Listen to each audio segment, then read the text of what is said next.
নমস্কাৰ মই আশিকুল আপোনালোকে চাই আছে ইজি লাৰ্নিং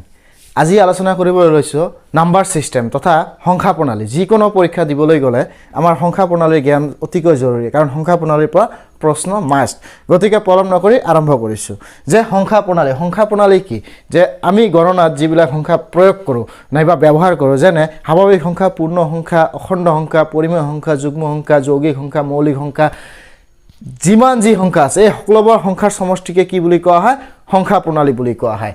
এই সংখ্যাবিলাক যেনে কোৱা যে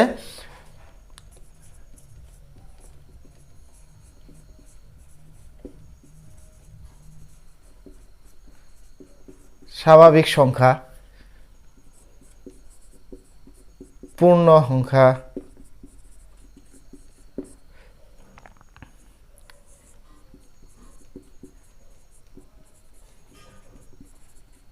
অখণ্ড সংখ্যা তাৰপিছত পৰিমেয় সংখ্যা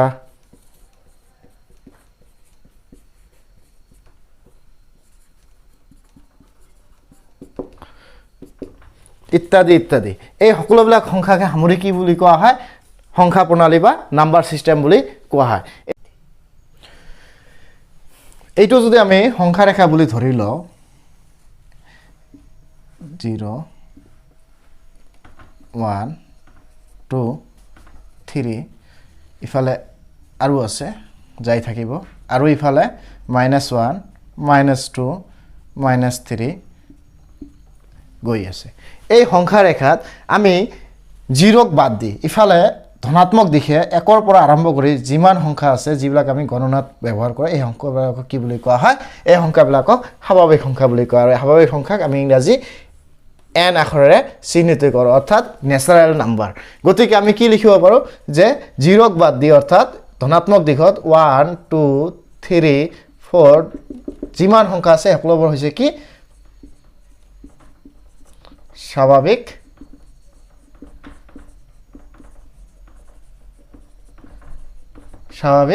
সংখ্যা এই স্বাভাৱিক সংখ্যাত কি আছে 1 যেটো আছে এইটো হৈছে কি ক্ষুদ্ৰতম স্বাভাৱিক সংখ্যা অৰ্থাৎ 1 হৈছে ক্ষুদ্ৰতম স্বাভাৱিক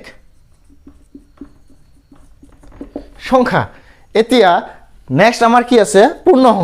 সংখ্যাত কি হ'ব যে আমি ইফালে যে ধনাত্মক দিশত গলো আৰু 0টক বাদ দিলো এই 0টক যদি আমি লগত লৈ লওঁ এই 0টক যদি আমি লগত লৈ লওঁ তেনেহলে কি হ'ব এই সংখ্যাখিনিৰ সমষ্টিকে কি বুলি কোৱা হ'ব পূৰ্ণ সংখ্যা বুলি কোৱা হ'ব যদি আমি এটা উদাহৰণ লওঁ সাপোজ ধৰি লোৱা হল যে ইয়াতে কোনোবা এজন আছে ইয়াৰ পৰা খোজকাঢ়ি গৈ আছে গৈ থাকোতে কি কৰিল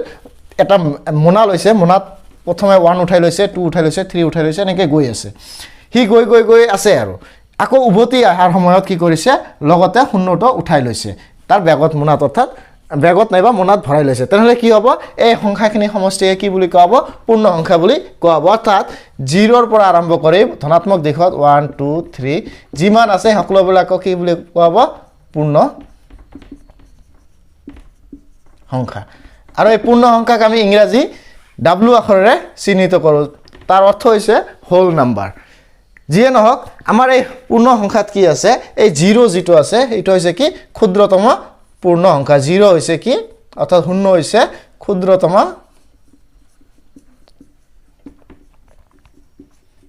পূৰ্ণ সংখ্যা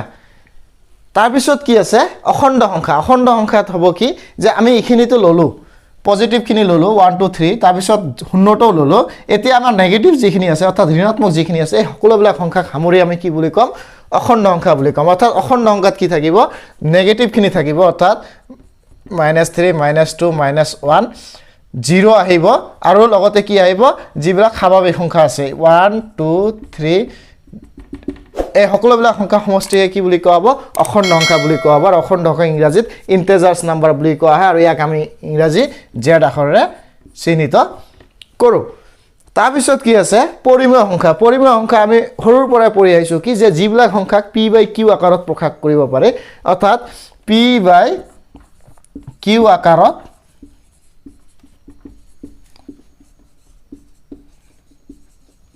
প্ৰকাশ কৰিব পাৰি য'ত ইয়াতে এটা কণ্ডিশ্যন আছে সেই কণ্ডিশ্যনটো হৈছে কি যে পি আৰু কিউ সংখ্যা দুটা কি হ'ব লাগিব পি কমা কিউ হ'ব লাগিব পি কমা কিউ হ'ব লাগিব কি অখণ্ড সংখ্যা অখণ্ড সংখ্যা এইটো এটা কণ্ডিশ্যন হয় য'ত পি আৰু কিউ কি হ'ব লাগিব অখণ্ড সংখ্যা হ'ব লাগিব আৰু কি হ'ব লাগিব এই কিউ যিটো আছে তলত সেই কিউ নট ইকুৱেল টু 0 অৰ্থাৎ কিউ শূন্য হ'ব নোৱাৰিব যদি কিউ শূন্য হয় তেনেহ'লে ই এটা পৰিমেয় সংখ্যা নহয় যদি কিউ শূন্য নহয় তেতিয়াহে আমি ক'ব পাৰিম কি যে পি বাই কিউ আকাৰৰ যিকোনো ভগ্নাংশ নাইবা যিকোনো সংখ্যাক আমি কি বুলি ক'ব পাৰোঁ পৰিমেয় সংখ্যা বুলি ক'ব পাৰোঁ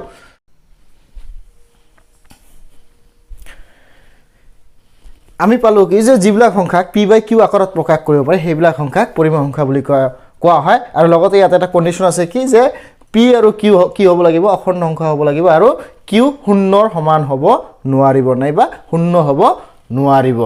ইয়াতে আমি যদি উদাহৰণ হিচাপে লওঁ সাপোজ 2/3 ইয়াতে 2 কি এটা অখণ্ড সংখ্যা হয় 3 এটা কি হয় অখণ্ড সংখ্যা এইটো পি এইটো কিউ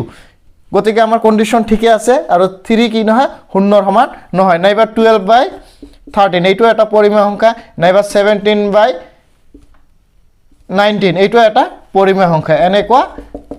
এভেইলেবল পৰিমেয় সংখ্যা আছে আৰু এটা পৰিমেয় সংখ্যা এইটো হৈছে কি 0 যে 0 এটা কি হয় পৰিমেয় সংখ্যা হয় কেনেকৈ পৰিমেয় সংখ্যা হয় যে আমি 0 কেনেকৈ লিখিব পাৰোঁ ওপৰত 0 তলত 1 ইকুৱেল টু কি ওলায় এইটো 0 ওলায় কাৰণ শূন্যক যিকোনো সংখ্যাৰে ভাগ কৰিলে সেই সংখ্যা কি ওলায় শূন্য ওলায় এতিয়া চোৱা যে 0টো আমাৰ কি হয় এটা অখণ্ড সংখ্যা আমি ইতিমধ্যে পাই আহিছোঁ কি যে 0টো এটা অখণ্ড সংখ্যা আৰু এই অখণ্ড সংখ্যাক আৰু এটা অখণ্ড সংখ্যা অৰ্থাৎ 1 এৰে কি কৰাইছে ভাগ কৰা হৈছে তেতিয়া কি ওলাইছে 0 ওলাইছে গতিকে আমি কি ক'ব পাৰোঁ যে 0 এটা পৰিমেয় সংখ্যা লগতে আমি কি ক'ব পাৰোঁ যে সকলোবোৰ অখণ্ড সংখ্যাকে আমি পি বাই কিউ আকাৰত প্ৰকাশ কৰিব পাৰি আৰু এটা কি পাওঁ কণ্ডিশ্যন যে সকলো অখণ্ড সংখ্যাকে যিমান অখণ্ড সংখ্যা আছে সকলো অখণ্ড সংখ্যাকে আমি কি কৰিব পাৰোঁ অখণ্ড সংখ্যাকেই আমি পি বাই কিউ আকাৰত প্ৰকাশ কৰিব পাৰোঁ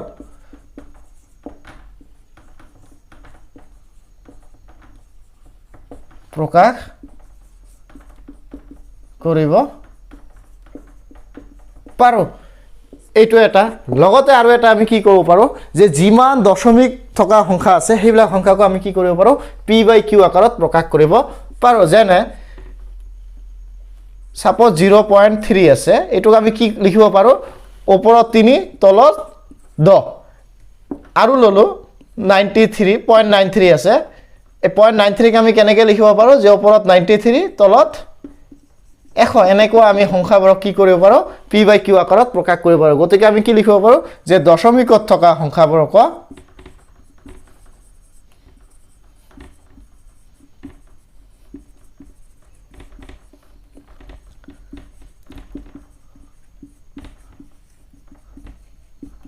আমি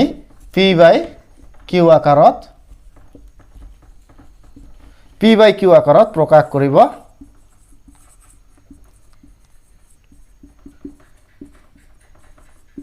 পাৰোঁ যেনে ধৰি লোৱা হ'ল 0.3333 এইটো গৈয়ে আছে আৰু এইটো শেষ হোৱা নাই এইটোক আমি কি লিখিব পাৰোঁ 1/3 1ক যদি আমি 3ৰে ভাগ কৰোঁ তেনেহ'লে আমাৰ এইটো ওলাই আহে এইটোক আমি কি কৰিব পাৰোঁ এইটোক আমি পি বাই কিউ আকাৰত প্ৰকাশ কৰিব যেনেকৈ 1/3 আমি পি বাই কিউ আকাৰত প্ৰকাশ কৰিছোঁ এইটোক আমি কি সংখ্যা বুলি ক'ম পৰিমেয় সংখ্যা বুলি ক'ম আৰু ধৰি লোৱা হ'ল 0. আৰু এটা উদাহৰণ হিচাপে ধৰি ললোঁ 0.14285 এনেকৈ গৈয়ে আছে এইটো শেষ হোৱা নাই অৰ্থাৎ পৌনপুনিক হৈ আছে কিন্তু এইটো গৈয়ে আছে এইটোক আমি কি লিখিব পাৰোঁ যে 1/7 আকাৰত লিখিব পাৰোঁ আৰু এইটো আমাৰ এটা কি হয় পৰিমেয় সংখ্যা হয় কাৰণ এইটোক আমি পি বাই কিউ আকাৰত প্ৰকাশ কৰিব পাৰিছোঁ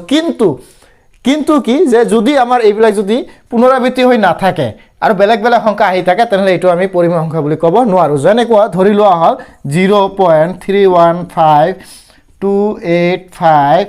আকৌ আছে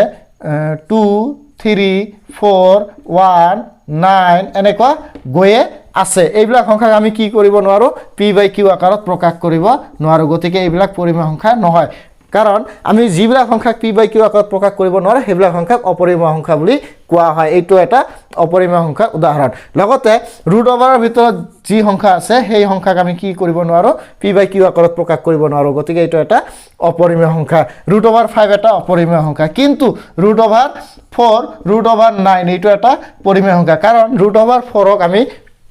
এনেকৈ লিখিব পাৰো 2 স্কয়াৰ ইকুৱেল টু 2 একেদৰে root over 3 square equal to 3 এইটো এটা কি হ'ব পৰিমেয় সংখ্যা হ'ব আৰু এইটো কি হ'ব অপৰিমেয় সংখ্যা হ'ব অৰ্থাৎ যিবিলাক সংখ্যাক আমি p বাই q আকাৰত প্ৰকাশ কৰিব নোৱাৰো সেইবিলাক সংখ্যা কি হ'ব অপৰিমেয় সংখ্যা হ'ব পৰিমেয় সংখ্যাৰ কিছুমান বিধি আছে তাৰে এটা হল কি যে দুটা পৰিমেয় সংখ্যাৰ পূৰণফল কি হ'ব যে দুটা পৰিমেয় সংখ্যাৰ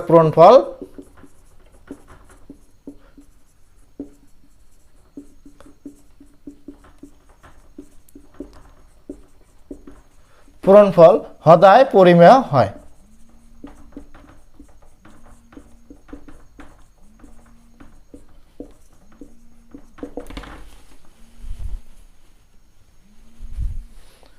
কি কয় যে দুটা পৰিমেয় সংখ্যাৰ পূৰণফল সদায় কি হয় পৰিমেয় সংখ্যা হয় যেনে ধৰি লোৱা হল আমাৰ 1/5 এটা পৰিমেয় সংখ্যা আৰু এটা ধৰি লোৱা হল 2/7 এটা পৰিমেয় সংখ্যা এই দুটা পৰিমেয় সংখ্যাক যদি আমি পূৰণ কৰি দিও এনেকুৱা ধৰণে যে আমি এটো পূৰণ কৰি দিলো এটো কি ওলাব যে ওপৰে ওপৰে এটো পূৰণ হ'ব আৰু তলে তলে এটো পূৰণ হ'ব 2 * 1 2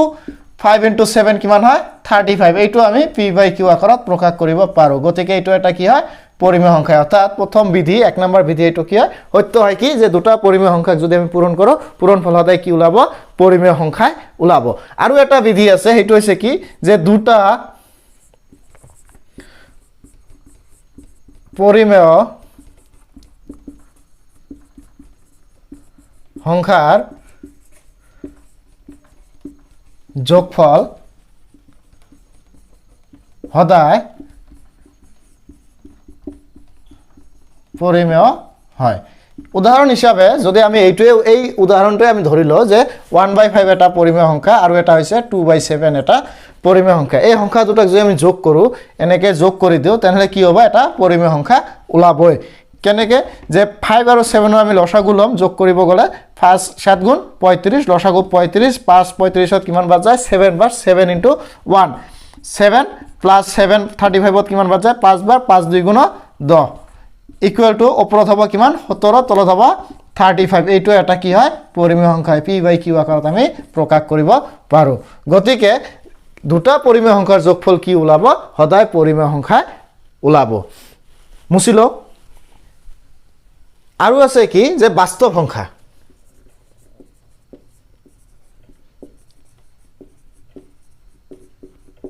বাস্তৱ সংখ্যা ইংৰাজীত কোৱা হয়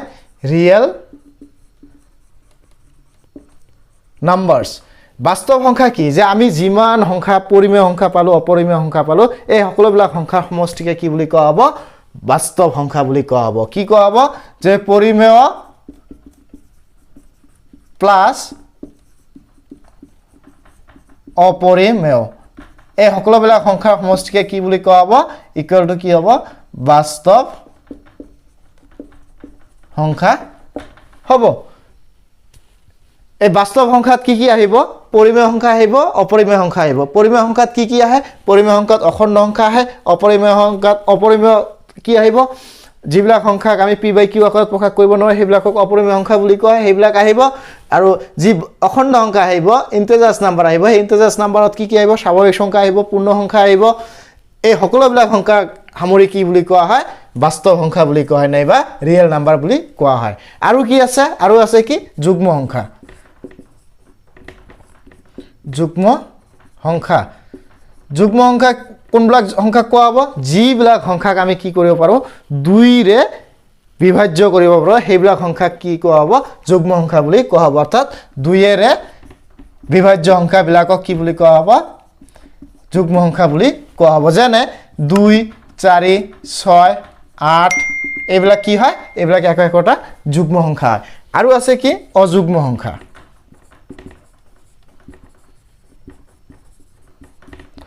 অযুগ্ম সংখ্যা এই অযুগ্ম সংখ্যাসমূহ কি হ'ব যে যিবিলাক সংখ্যাক আমি 2 এৰে বিভাজন কৰিব নোৱাৰো সেইবিলাক সংখ্যাকে কি বুলি কোৱা হ'ব অযুগ্ম সংখ্যা বুলি কোৱা হ'ব যেনে কোৱা কি হ'ব 3 5 1 প্ৰথমত আহিব 7 9 এইবিলাক কি বুলি কোৱা হ'ব অযুগ্ম সংখ্যা বুলি কোৱা হ'ব আৰু কি আছে আৰু আছে আমাৰ মৌলিক সংখ্যা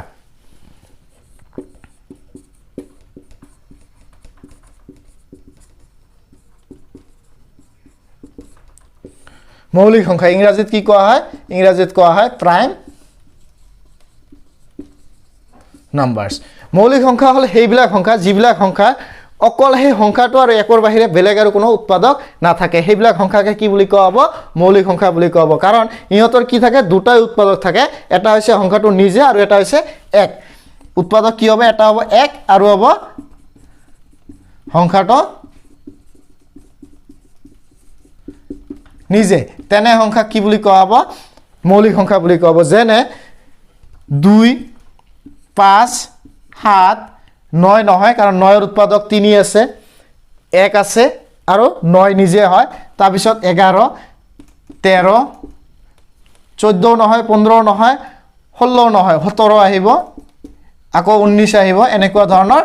সংখ্যাবিলাকক কি বুলি কোৱা হয় মৌলিক সংখ্যা বুলি কোৱা হয় আকৌ যদি প্ৰশ্ন আহে যে কি 1 ৰ পৰা 1 ৰ ভিতৰত কিমানটা মৌলিক সংখ্যা আছে 1 ৰ পৰা 1 ৰ ভিতৰত 1 ৰ পৰা 1 ৰ ভিতৰত 25টা মৌলিক সংখ্যা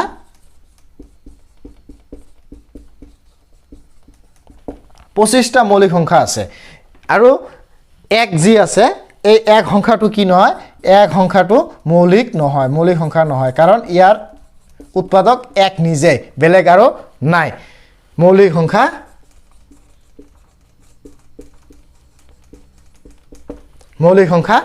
নহয় মুছিলো নেক্সট যৌগিক সংখ্যা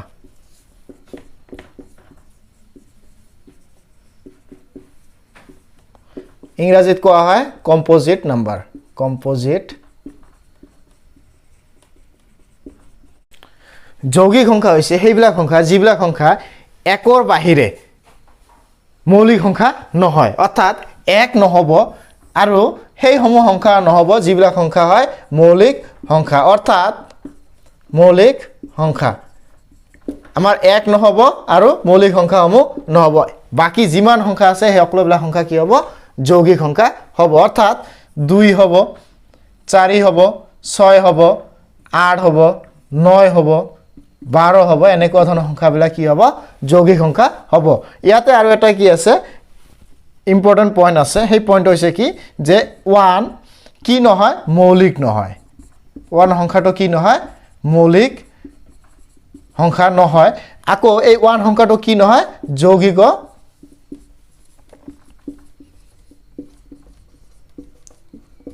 নহয়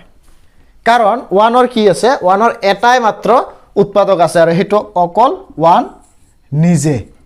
হেতু অকল 1 নিজে সেই কাৰণে ই কি নহয় ই মৌলিক সংখ্যাও নহয় আৰু ই যৌগিক সংখ্যাও নহয় ঠিক আছে আশা কৰিছো আপোনালোকে বুজি পাইছে যদি বুজাত কিবা অসুবিধা হৈছে মোক কমেন্ট বক্সত কমেন্ট কৰি জনাব নিশ্চয় মই ভালকে বুজোৱাৰ চেষ্টা কৰিম লগতে চেনেলটো সাবস্ক্ৰাইব কৰিব ধন্যবাদ